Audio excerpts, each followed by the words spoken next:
안녕하세요. 프리랜서 라이프입니다. 오늘은 메달이 지은 나는 혼자 일하고 싶다라는 책을 리뷰를 하고 싶습니다. 이 책에 내향형인 사람이 회사 생활이 힘든 이유와 그 해결책에 대해서 이야기를 하고 있는데요. 25페이지에서는 직장인이자 예비 구직자인 그의 눈으로 본 대한민국은 혼돈 그 자체다. 회사에 취직해 열심히 다니고 싶어도 문제다. 대기업 기준으로 1년 이내에 퇴직하는 신입사원 조기 퇴직률이 진즉의 23%를 넘어섰다. 어렵게 들어간 직장, 그것도 대기업을 4명 중 1명은 얼마 다니지 않고 그만둔다는 말이다. 미래에 대한 불안감, 직장 내 인간관계 등으로 회사 우울증을 경험한 직장인이 무려 10명 중 8명이다. 그렇게 원하던 취직을 했음에도 우울감, 절망감 등 정신적인 증상을 넘어 식욕, 수면장애까지 겪는다니 기가 막힐 노릇이다. 뭔가 돈이 된다고 하면 하나같이 한쪽으로 우르르 몰려가는 상황이 반복된다. 하지만 자본, 정보, 시간의 격차는 성공의 가능성을 좌지우지한다. 자리를 선점해 물고기를 잡은 사람은 이미 떠난 지 오래다. 텅 빈 시장에 몰려든 사람들끼리 자리를 다투며 무작정 낚싯대를 던지지만 물고기가 잡힐 리 없다. 돈 버는 사람은 극히 일부뿐이고 그나마 모아둔 자금마저 털리기 일수다. 어떻게든 버티려 해도 국내 30대 기업의 평균 근속 연수는 약 10년, 자이든 타이든 취직하고 10년 정도 일하면 평균적으로 회사를 그만두는 시대다. 빠르게 변하는 사업 환경에 대응하기 위해 조직 구조와 인력 고용의 효율성과 유연성이 중시될 것이다. 그 결과 정규직 대신 단기 계약 근로자와 프로젝트성 근로자가 늘어날 수 있다. 재택근무나 프리랜서도 마찬가지다. 하지만 여전히 많은 직장인들은 대안을 찾지 못한 채 또다시 힘들게 오늘만을 버텨내고 있다. 세상 탓을 멈추라는 것은 내 탓을 하라는 말은 아니다. 중요한 건 세상 탓하기를 멈췄다는 사실이다. 아무리 작고 익숙한 행동을 바꾸고 꾸준히 유지하는 것은 쉽지 않은 일이다. 물론 그것만으로 삶이 바뀌지도 않는다. 하지만 모든 변화는 작은 시도에서 시작된다. 말투를 바꾸는 것, 매일 깔끔하게 옷을 입는 것, 하루에 한 번씩 산책하는 것만으로도 변화는 시작된다. 이 부분을 읽고 모든 변화는 작은 시도에서 시작된다 라는 말이 참 중요한 것 같습니다. 매달도 여러 모색 끝에 웹소설가라는 일에 안착을 했습니다. 처음에 변화는 일본어 공부였고 그 다음은 영어 공부였습니다. 그 다음엔 메디컬 라이터라는 일을 했다고 합니다. 그러나 그 일은 자유도가 낮아서 그 과정에서 글쓰기가 자신에게 맞는다는 것을 얻은 것 외에는 그 일을 지속할 수가 없었는데요. 저도 회사는 더 이상 다닐 수 없다는 결론에 이르기 전부터 우선 영어 공부를 시작했습니다. 원서를 소리내서 읽고 녹음도 해보고 소설도 읽어보고 전문서적도 읽어보았습니다. 원서를 계속 읽으니 번역을 해보고 싶었습니다. 그래서 알아보고 돈을 받고 해외 에이전시와 일을 해보기도 했습니다. 처음에는 해외 에이전시 영업을 하느라 노력을 했는데 생각보다 길은 쉽게 열렸지만 번역을 하려면 제가 너무 한숨이 나오고 이상하게 안 좋은 생각이 많이 들어서 번역 일을 오래 할 수는 없었습니다. 번역이 생각보다 리뷰어와 PM 잔소리가 좀 심하다는 생각도 들었고 자꾸 싼 가격에 일을 시키려는 업자들이 나타나서 좀 불편했습니다.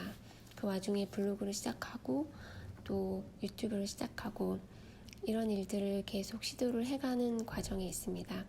저는 글을 쓰니 책도 내고 싶었는데요. 그래서 출판사와 편집자에 대한 책도 많이 읽어보았습니다. 그 속에도 작품에 대한 평가 자체가 아니라 돈이 되는지, 많이 팔리는지 그런 것들이 출판의 기준이라는 것을 알았습니다. 그리고 작가의 영향력이나 인지도도 선정에 크게 영향을 미치는데요. 돈의 기준으로 나를 판단하는 것이 싫어서 회사를 나왔는데 내가 몰입해서 쓴 글이 돈의 기준으로 또 판단을 받을 필요는 없다는 생각이 들어서 그쪽 일은 하지 않고 있습니다. 결국 제가 깨달은 것은 그동안 제가 이런저런 평가를 남에게 받은 것은 다름 아닌 돈 때문이었다는 사실입니다. 내가 스스로 살 수 있고 스스로를 부양할 수 있다면 돈 때문에 그런 판단을 받을 이유가 없고 자유롭게 살 수 있는 것이었습니다. 저는 어려서 그런 것도 모르고 그 말이 맞는지 틀린지 내가 진짜 부족한지 진심으로 고민하면서 나 자신을 괴롭히면서 살아온 것이 너무나 후회가 되었습니다. 37페이지에서는 원하는 삶을 살기 위해서는 성향에 맞는 직업을 찾아야 한다는 생각이 번쩍 들었다. 나로 서기라는 말이 있다. 외부에 기대지 않고 자존감의 원천을 자기 내부에서 찾으면서 나로서 홀로 서려는 20대를 설명하는 신조어이다. 직장 생활을 하면서 나로 서기가 절실한 사람은 오히려 30대, 40대 직장인이라는 생각이 들었다. 직장인으로서 방황하지 않고 변화에 흔들리지 않기 위해서는 홀로 설 수 있어야 한다. 직장 생활이 괴롭다면 자신을 알고 궁극적으로 내 성향에 맞는 일을 찾는 것이 목표가 되어야 한다. 스위스의 정신과 의사인 칼 구스타프 융의 심리 유형에 따르면 사람은 에너지의 방향에 따라 외향형과 내향형으로 구분된다. 내향형은 신중하며 소수의 사람과 밀접한 관계를 맺고 혼자서 조용히 있을 때 배터리가 충전된다. 그 중에서도 내가 내향성에 집중한 이유는 서로 선호 경향과 달리 사회적으로 스위스의 정신과 의사인 칼 구스타프 융의 심리 유형에 따르면 사람은 에너지의 방향에 따라 외향형과 내향형으로 구분된다. 내향형은 신중하며 소수의 사람과 밀접한 관계를 맺고 혼자서 조용히 있을 때 배터리가 충전된다. 직장에서 내향형의 특징은 거의 단점으로 치부되는 편이다. 회사는 수익이라는 하나의 목적을 위해 많은 사람이 협력하며 일하는 장소다. 당연히 인간관계가 성과만큼이나 중요하게 여겨진다. 조용하고 소극적인 사람보다는 활달하고 적극적인 사람이, 겸손한 사람보다 자신을 포장할 줄 아는 사람이 인재로 여겨지는 공간이다. 회사는 개인의 능력보다는 집단의 협력을 통해 문제를 해결하고 성과를 내려고 한다. 개인에게서 훌륭한 사업 아이디어가 나와서 일을 이룬다고 해도 그 성과는 함께 협력한 팀 또는 팀의 상사에게 돌아간다. 내가 회사 생활이 힘들었던 이유는 나의 성향과 회사의 성향이 계속 충돌했기 때문이다. 회사에서 이상적인 성향으로 인정받는 외향형도 피곤하고 힘든 게 직장 생활이다. 내향형은 직장 생활을 잘 해내기 위해 외향형보다 더 많은 에너지가 필요하다. 인정받기 위해서 외향형인 척 해야 하기 때문이다. 게다가 성향에 대해 잘 모른다면 자신을 외향형과 계속 비교하게 된다. 알고 힘든 것과 이유도 모르고 힘든 것은 완전히 다르다. 회사에서 내향적인 사람이 불리하다는 사실을 있는 그대로 받아들이자 나는 오히려 마음이 편해졌다. 내가 부족해서가 아니라 그저 회사라는 업무 환경과 안 맞는 것뿐이었다. 앞으로 내가 해야 할 일은 내향성을 살리면서 능력을 발휘할 수 있는 직업 또는 업무 환경을 찾는 것이었다. 57페이지에서는 신기하게도 사람들을 비슷한 시련을 계속 겪으면서도 비슷한 행동을 반복한다. 고소를 당하는 사람은 계속 고소를 당하고 음주운전을 하다가 걸린 사람이 또다시 음주운전을 한다. 직접 헛된 시련을 겪었는데도 변하지 않는 것이 사람이다. 다짐만으로 변하는 것은 없다. 어제와 다른 오늘을 보내기 위해 책상에 앉아도 평소에 고민하지 않았다면 뭘 해야 할지 모르는 게 정상이다. 뭐든지 평소에 안 하던 일을 하는 게 변화의 시작이다. 꾸준하게 할 수 있다면 일단은 그것만으로도 괜찮다. 변화를 위한 다짐을 했다면 작은 일이라도 나의 뇌를 놀라게 할 수 있는 일을 찾아서 해야 한다. 결심을 한 후에 나의 첫 시작은 소설과 글이 관계없는 일본어 공부였다. 일본어 공부는 곧 영어 공부로 이어졌다. 신기한 것은 명확한 목표가 없음에도 변화를 위해서 이것저것 시도해보니 여러 가능성이 어디선가 나타난다는 점이었다. 결과적으로 길을 찾지는 못했지만 글쓰기가 프리랜서의 일로 적합하다는 것을 안 것은 큰 소득이었다. 그 소득이 바로 판타지 소설 작가와 연결되진 않았지만 나중에 영향을 끼친 건 부정할 수 없는 사실이었다. 성공학의 권위자인 데니스 웨이틀리는 진짜 위험한 것은 아무것도 하지 않는 것이다 라고 말한다. 행동에는 위험과 대가가 따른다. 그러나 이때의 위험 대가는 안락과 나태함으로 인해 생길 수 있는 장기적 위험보다는 훨씬 정도가 약하다. 이는 존 F 케네디의 말이다.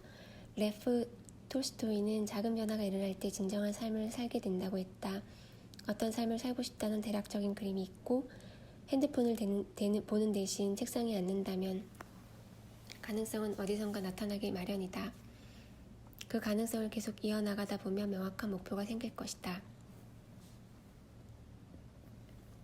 기준에서 벗어나지 않는 행위가 타인에게 받아들여지기 위해서라면 자신만의 기준을 세우는 행위는 자신을 있는 그대로 받아들이기 위해서이다. 못났다는 건 남들이 정해놓은 일반적인 기준에서 벗어났다는 것을 말한다. 남들에게 피해를 주지 않는 범위에서 세상의 틀에 자신을 맞추지 않는 것, 살아가야 할 기준을 스스로 정해 끝까지 지켜나가는 자세, 나로 서기 위해 성공한 괴짜들로부터 배워야 할 핵심 마음가짐이다.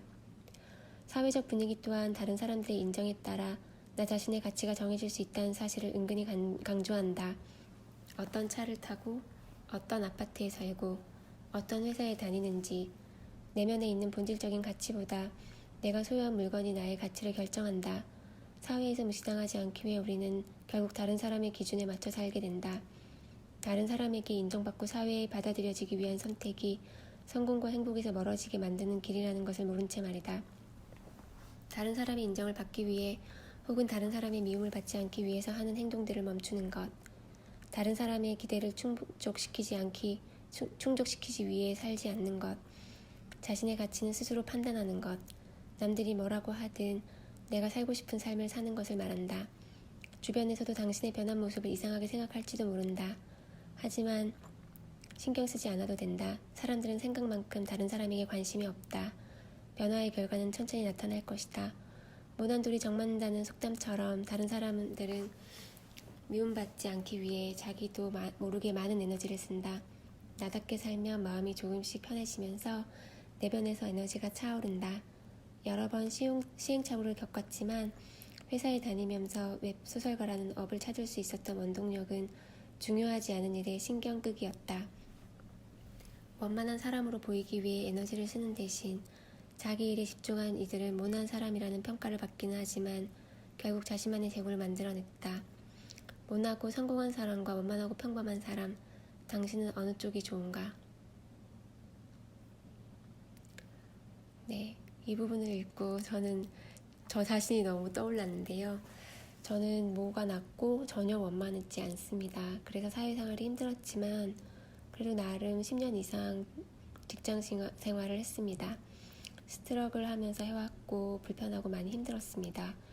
무엇보다 경쟁 관계가 힘들었고 내가 해놓은 것을 가로채는 인간들이 싫었습니다.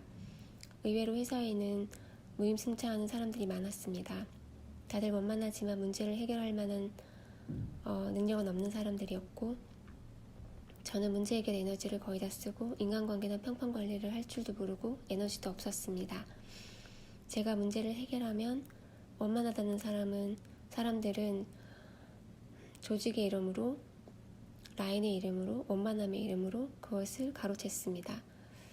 그래서 저는 제 능력을 저를 위해서 쓰고 싶었고 그래서 회사를 나와서 혼자 하는 일을 하게 되었습니다. 그 과정이 쉽지는 않았고 생각을 전환하는 것들이 굉장히 에너지를 많이 필요로 했고 때로는 저 자신이 한심하게도 느껴졌습니다.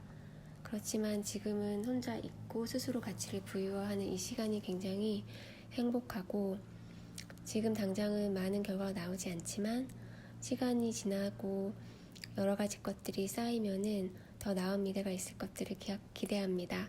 오늘은 여기까지 하겠습니다. 감사합니다.